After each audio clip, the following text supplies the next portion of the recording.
Chapitre 482. En chemin avec un berger samaritain dont la foi est récompensée. Le 28 août 1946. Je ne saurais dire à quel endroit de la Samarie on se trouve. Certainement au beau milieu de ces monts, bien que ici il ne s'agisse pas des plus élevés.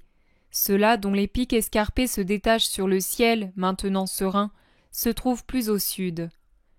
Les apôtres marchent autant que possible autour de Jésus, mais le sentier, un raccourci, ne le permet pas souvent, et le groupe se forme et se défait continuellement.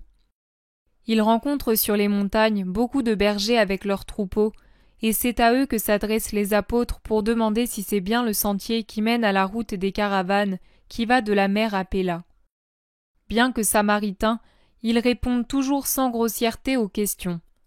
À un carrefour de petites voies qui partent dans tous les sens pour bifurquer encore en d'autres directions, l'un d'eux leur dit même « Je descends bientôt dans la vallée. Reposez-vous un peu, puis nous ferons route ensemble. Si vous vous perdiez dans ces montagnes, ce ne serait pas bon pour vous. » Il baisse la voix et murmure « Les voleurs !» en regardant tout autour de lui comme s'il craignait qu'il ne soit tout près et menaçant. Une fois rassuré, il ajoute « Ils descendent des pentes du mont Garizim et du mont Ébal et se répandent partout en ces temps de pèlerinage. Ils trouvent régulièrement de bonnes occasions, bien que les Romains renforcent la surveillance des routes, car il y a toujours des gens qui évitent les chemins battus pour faire plus vite ou pour d'autres raisons. « Vous avez beaucoup de brigands, hein ?» demande Philippe avec un sourire significatif. « Toi qui es galiléen, tu crois que ce sont des Samaritains ?» réplique le berger soudain blessé. Judas intervient. Puisque c'est lui qui a eu l'initiative de ce changement d'itinéraire, il se sent obligé d'éviter tout incident fâcheux. « Non, non, mais on vous sait hospitalier, si bien que les gens qui ont mal agi viennent se réfugier ici. C'est comme si vous étiez une terre d'asile. Les malfaiteurs savent bien que nul, qu'ils soient galiléens ou judéens, ne les poursuivrait ici, et ils en profitent. Du reste, la nature aussi leur est utile. Ces montagnes. » « Ah, je croyais que vous pensiez. Mais les montagnes, oui, leur servent beaucoup. Les deux les plus élevées, et puis... Oui, mais... Combien en amènent l'Adomine et la gorge d'Éphraïm, de toutes les races. Et les soldats de Rome sont rusés, ils ne vont pas les dénicher. Seuls les serpents et les aigles peuvent connaître leur tanière et y pénétrer. On raconte des choses effroyables. Mais asseyez-vous, je vous donne du lait. J'ai beau être samaritain, je connais moi aussi le Pentateuque, et je n'offense pas ceux qui ne m'offensent pas. Vous ne le faites pas, et pourtant vous êtes galiléens et judéens. Mais on dit qu'un prophète est venu chez vous, et qu'il nous apprend à nous aimer. Si je ne pensais pas que selon les scribes et les pharisiens d'Israël nous sommes maudits, comme ils le prétendent, je dirais que les grands prophètes qui nous ont aimés, bien que nous soyons samaritains, sont revenus vivre en lui. C'est ce que certains assurent, mais moi, je n'y crois pas. Voici le lait. J'aimerais pourtant rencontrer ce prophète. On dit que l'autre prophète, celui qui s'était réfugié à nos frontières et que nous n'avons pas trahi, ceux qui nous insultent devraient s'en souvenir, a affirmé que ce prophète qui s'est levé en Israël est plus grand qu'Élie. Il l'a appelé l'agneau de Dieu, le Christ. Des Samaritains de Sichem lui ont parlé. Ils rapportent de lui des faits stupéfiants, et beaucoup sont partis sur les grandes routes sur l'idée qu'il y passerait. Et même, c'est la première fois que cela arrive, même des Judéens, des pharisiens et des docteurs nous ont interrogés dans toutes les villes. Ils nous ont demandé, si nous le voyons, de courir les prévenir de son arrivée, parce qu'ils veulent lui faire fête. Les apôtres se regardent par-dessous, mais par prudence évitent de parler. Judas, dont on voit briller les yeux noirs, pleins d'une lumière triomphale, semble dire « Vous avez entendu, vous voyez bien que j'ai raison. » Le berger poursuit. « Vous le connaissez certainement. D'où venez-vous ?»« De Haute-Galilée, » répond aussitôt Judas. « Ah, vous êtes... Non, toi tu n'es pas galiléen. »« Nous sommes de partout. Nous sommes allés en pèlerinage sur la tombe des docteurs. »« Ah, vous êtes des disciples peut-être. Mais cet homme n'est-il pas lui-même un rabbi ?» dit-il en désignant Jésus. « Nous sommes des disciples, tu as raison. Oui, cet homme est un rabbi. Mais tu sais que d'un rabbi à l'autre, il y a des grandes différences. Je sais. Bien sûr, celui-ci est jeune et il doit encore avoir beaucoup à apprendre des grands docteurs de votre temple. Il y a une évidente pointe de mépris dans l'adjectif possessif, mais Judas, toujours si prompt à répliquer, est d'un à-propos merveilleux. Les autres gardent le silence.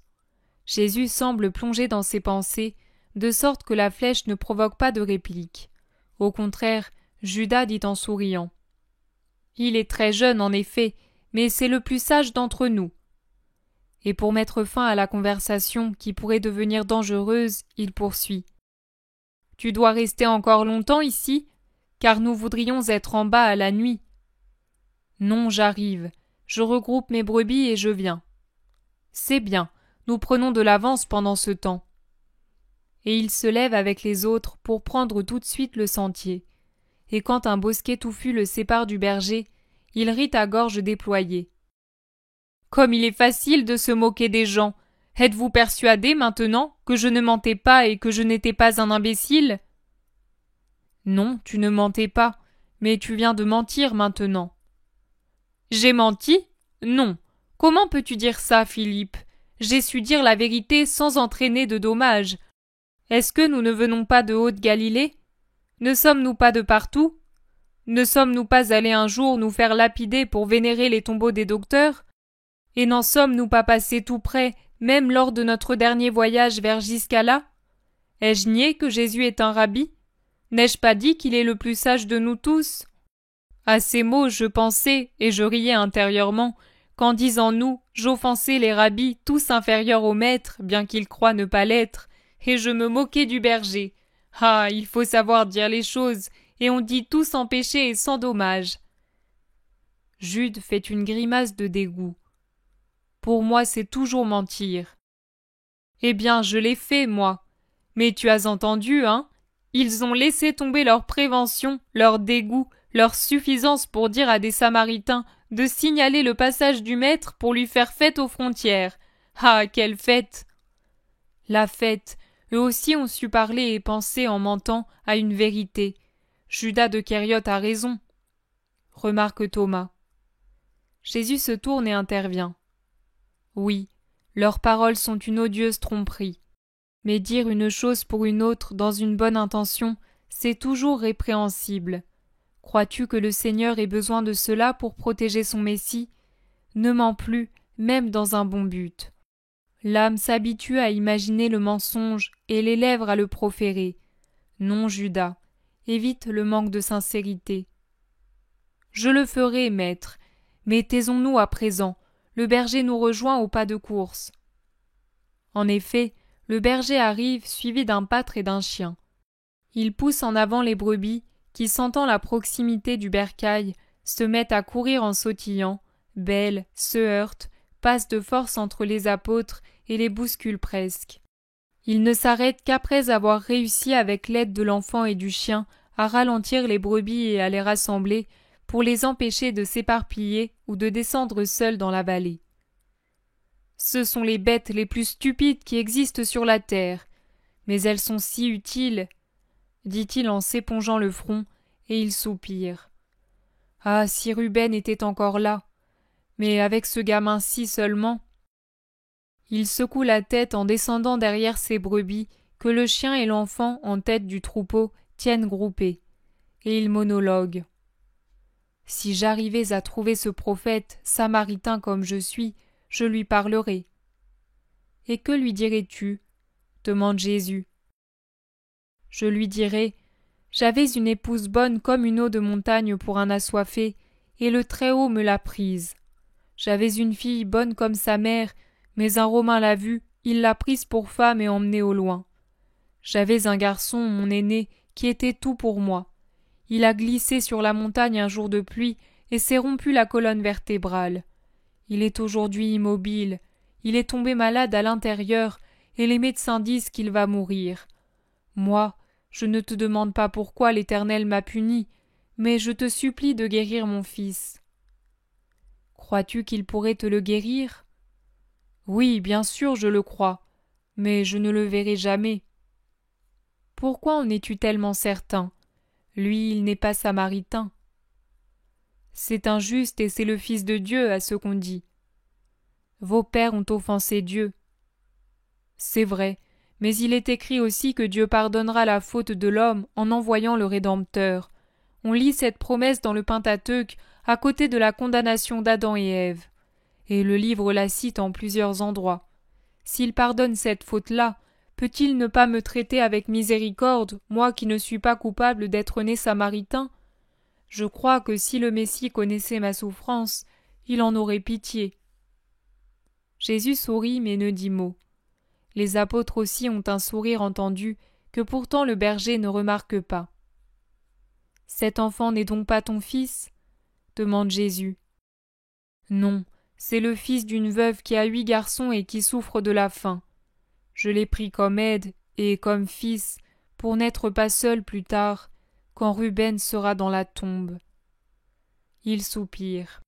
« Mais si ton enfant guérissait, que ferais-tu de celui-ci ? » « Je le garderai, il est bon et j'en ai pitié. » Et il baisse la voix pour ajouter « Il ne le sait pas, mais son père est mort aux galères. » Qu'avait-il fait pour mériter cela?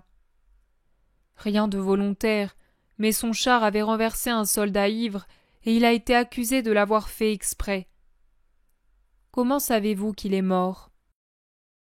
On ne survit pas longtemps quand on est galérien, mais on en a eu la certitude par l'intermédiaire d'un marchand de Samarie qui l'a vu retirer mort des fers et jeter à la mer au-delà des colonnes d'Hercule. Le garderais-tu vraiment avec toi? Je suis prêt à le jurer. Il est malheureux et moi aussi, et je ne suis pas seul. D'autres ont pris les fils de la veuve et elle est restée avec ses 3 filles. C'est toujours trop, mais il vaut mieux être à 4 qu'à 12. Mais il n'est pas nécessaire que je le jure. Ruben va mourir. On aperçoit déjà la route très fréquentée par des pèlerins qui se pressent d'arriver à un lieu de halte. Le soir est proche. « Sais-tu où passer la nuit ?» demande le berger. « Non, en vérité. »« Je te dirais bien de venir, mais ma maison est petite pour tous. Toutefois, le parc à moutons est grand. » Que Dieu t'en récompense comme si tu m'avais logé, mais je continue encore jusqu'au coucher de la lune. Comme tu veux, mais ne crains-tu pas de t'égarer et de faire de mauvaises rencontres? Pour ce qui est des voleurs, ma pauvreté et celle de mes compagnons me protègent. Pour la route, je m'en remets à l'ange des pèlerins. Je dois aller à l'avant du troupeau. L'enfant ne sait pas encore comment faire, et la route est pleine de chars. Et il court en avant pour mettre les brebis en lieu sûr. « Maître, le mauvais moment arrive, il y a un bout de route à parcourir au milieu des gens. » chuchotent les apôtres. Les voilà sur la route derrière les brebis qui avancent en rang, serrées par la montagne, la houlette du berger et la surveillance du chien. L'enfant se trouve maintenant près de Jésus qui lui fait une caresse. Ils arrivent à une bifurcation. Le berger a arrêté le troupeau et dit « Voilà ton chemin, et l'autre c'est le mien. Mais si tu viens vers le village, tu vas en trouver un 3e, plus court, pour arriver au village voisin. Regarde, tu vois ce sycomore géant? Quand tu y seras, tourne à droite. Tu verras une petite place avec une fontaine, puis une maison noircie par la fumée. C'est le forgeron. Après sa maison, il y a la route. Tu ne peux pas te tromper. Adieu. » Adieu, tu as été bon, et Dieu te consolera. Le berger prend son chemin et Jésus le sien. Autour du premier les brebis, autour du second les apôtres, 2 bergers au milieu de leur troupeau. Ils sont désormais séparés, cachés par un groupe de maisons qui sépare la route principale que suit le berger du petit chemin qui pénètre dans un faubourg du village, le plus misérable, je crois, silencieux, solitaire. Les pauvres gens sont déjà dans leurs maisons, et les portes entr'ouvertes permettent de voir les feux dans les cuisines. Le soir descend avec la brume du crépuscule. « Nous allons nous arrêter au sortir du village, » dit Judas. « Je vois des maisons dans les champs. » Non, il vaut mieux continuer. Les avis divergent. Ils arrivent à la fontaine et courent s'y laver et remplir leurs gourdes. Voici le forgeron. Il est en train de fermer son atelier noirci. Voilà le chemin qui mène au champ. Il s'y engage. Mais un cri arrive de loin, du village. « Rabbi! Rabbi! Mon fils! Venez tous! Où est le pèlerin ?»« Mais il nous cherche, Seigneur. Qu'as-tu fait ?»« Dépêchez-vous.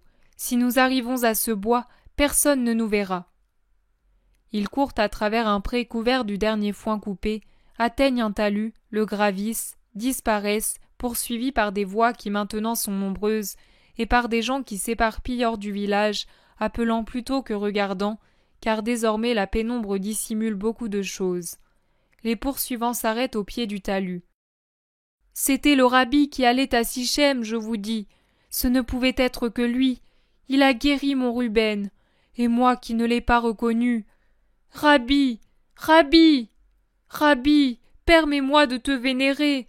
Dis-moi où tu te caches. » L'écho seul répond et il semble dire « Abi! Abi! Abi !» « Mais il ne peut être loin, » dit le forgeron. « Il est passé devant moi juste avant que tu n'arrives. »« Pourtant il n'est pas là, tu vois bien. Il n'y a personne sur le chemin qu'il devait prendre. »« Ne serait-il pas dans le bois ?»« Non, il était pressé. » Puis il appelle son chien à l'aide, il l'excite. « Cherche, cherche !»